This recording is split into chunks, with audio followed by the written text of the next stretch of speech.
Alright, let's start with Jasypt implementation first. We first need to switch to Jasypt encryption branch and then add the Jasypt Spring Boot starter dependency to our application.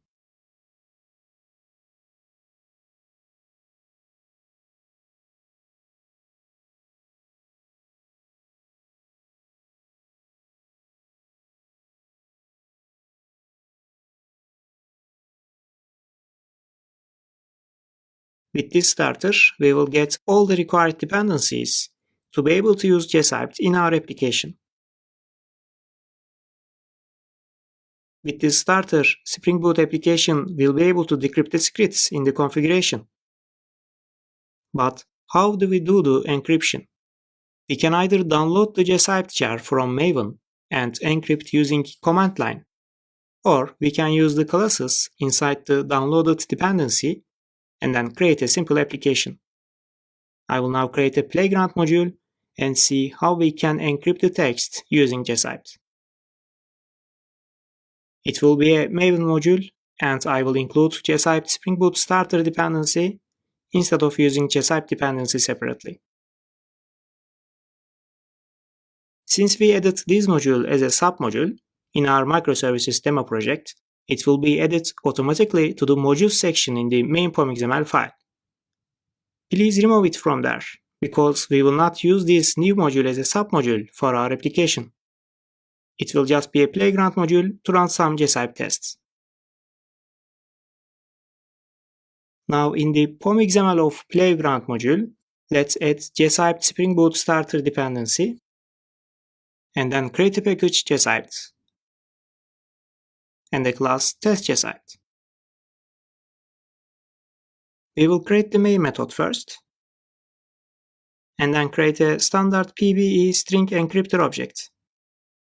For this encryptor, we need to set three properties: password, algorithm, and IV generator.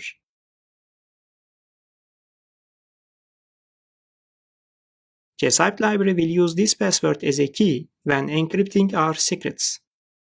That means we need to pass this password to our application at runtime to be able to decrypt the secrets. For algorithm, we need to set PBE with HMAC, SHA-512, and AES-256. And for IV generator, we need a random IV generator, because starting with version 3.0.0, Jasypt Spring Boot changed default values and set to use this encryption algorithm along with a random IV generator. Now let's test this class by just running it with a simple text. Let's say test.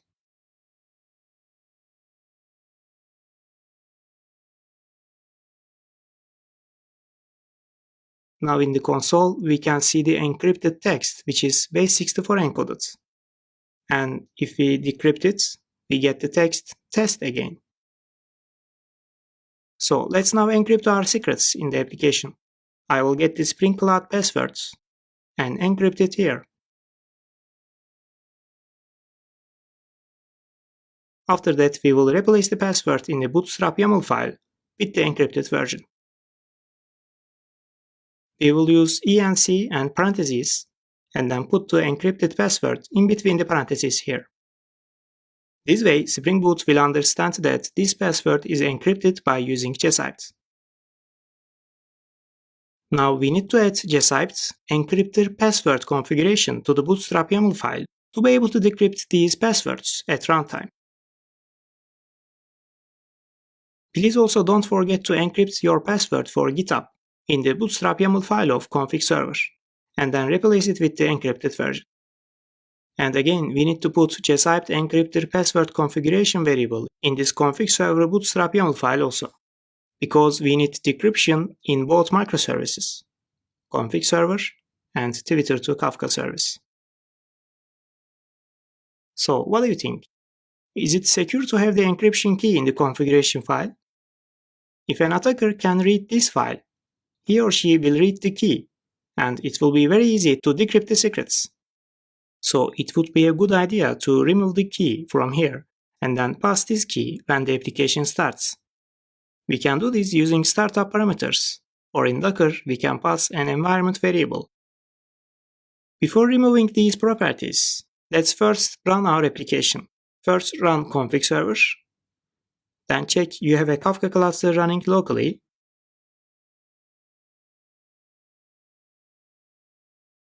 and then run the Twitter to Kafka service. Everything should still running without error. Now I will remove this password from here and then replace it with an environment variable. Let's say Jasypt underscore encryptor underscore password. Now we need to define this environment variable in our system. We can do this using export commands and just set Jasypt encryptor password to the same password we used during encryption. After that, you can just check with echo command if you were able to set this environment variable. Note that with export command, we can only set an environment variable temporarily. To make it permanent, please go to the configuration file of your system. This might be bash profile or z profile file in Mac, and it will be in the environment variable section in Windows. It is important to set this environment variable permanently in your system because without it, our application will not start. After that, please also restart IntelliJ to make sure that new environment variable is seen by IntelliJ. You can also pass this key as a program argument using the -d option. Finally, we can actually remove this Jasypt encryptor password configuration variable in the bootstrap YAML file, because Spring Boot will automatically pick up Jasypt underscore encryptor underscore password environment variable from the system facts, as it is defined as an environment variable in your system.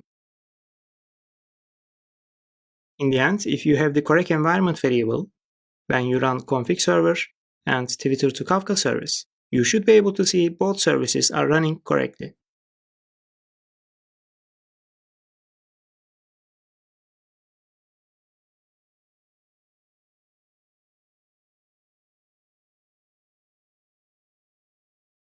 Now please add your changes to Git repository by using git add commands, and then commit all the changes by using a message.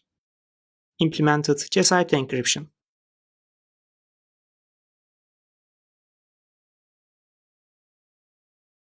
After that, we can safely check out master branch, because in the next section, we will continue with another branch, which is Java cryptography extension. Alright, I will see you in the next section.